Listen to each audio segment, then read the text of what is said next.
আসসালামু আলাইকুম সুপ্রিয় ভিউয়ার্স, বর্তমানে আপনাদের নিয়ে এসেছি ভিন্ন জগৎ। আর এই ভিন্ন জগতের এক অনন্য স্থাপনা, খুবই সুন্দর একটা স্থাপনা আপনারা দেখতে পাচ্ছেন। এটা হলো এক গম্বুজ বিশিষ্ট মসজিদ। আপনাদের আমি বাউন্ডারিটা দেখানোর চেষ্টা করছি, মসজিদের পুরো অবকাঠামোটা।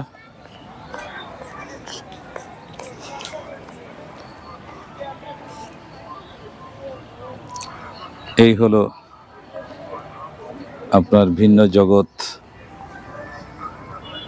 এটা রংপুর শহর থেকে একটু বাইরে, প্রায় 15-20 কিলোমিটার বাইরে। এই রংপুর ভিন্ন জগতের অনেক কিছুই রয়েছে। এইটা একটা কৃত্রিম পার্ক। আর এখানে আমরা জোহর এবং আসরের নামাজ পড়লাম এই মসজিদে, এক গম্বুজ বিশিষ্ট এই অসাধারণ এক স্থাপনা। এখানে নামাজের জন্য কাতার মসজিদের ভিতরে এবং বাইরে, মসজিদের বাইরে কাতার করা রয়েছে।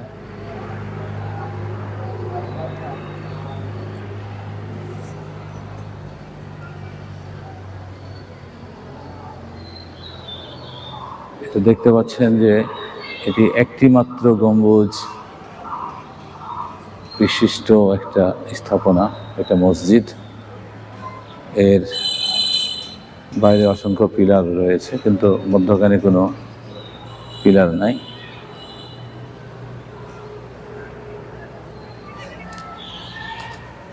এবং এর মজার বিষয় হলো যে এর মধ্যখানে যদি কথা বলি তাহলে এটা কথা শব্দের প্রতিধ্বনি হচ্ছে। এই মধ্যখানে আছি। এখন আমার একটা বিষয় আসলে আজকে একটা বিষয় বুঝতে পারলাম যে প্রাচীন মসজিদের যে নিদর্শনগুলো আমরা দেখি, বাংলাদেশে যে বিভিন্ন মোগল আমলের মসজিদের স্থাপনাগুলো দেখি, সেখানে কিন্তু ম্যাক্সিমাম মসজিদের গম্বুজ রয়েছে। তা আসলে গম্বুজের কারণটা কি আজকে বুঝতে পারলাম ক্লিয়ার, যে এইটা আসলে এই গম্বুজ হওয়ার কারণে আগের যুগে যেহেতু কোনো সাউন্ড সিস্টেম ছিল না, সেহেতু এই সাউন্ড সিস্টেমের কাজ এই মসজিদের গম্বুজে সেটা অনেকটা কাজ করছে।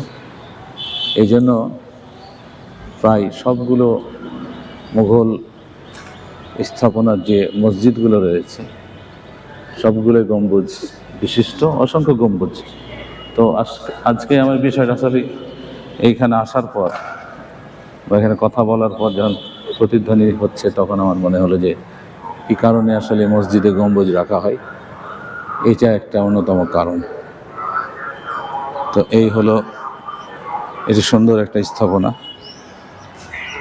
এই ভিন্ন জগতের।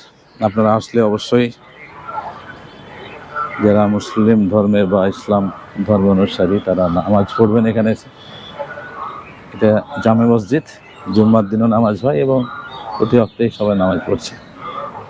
এবং খুব সুন্দর একটা স্থাপনা।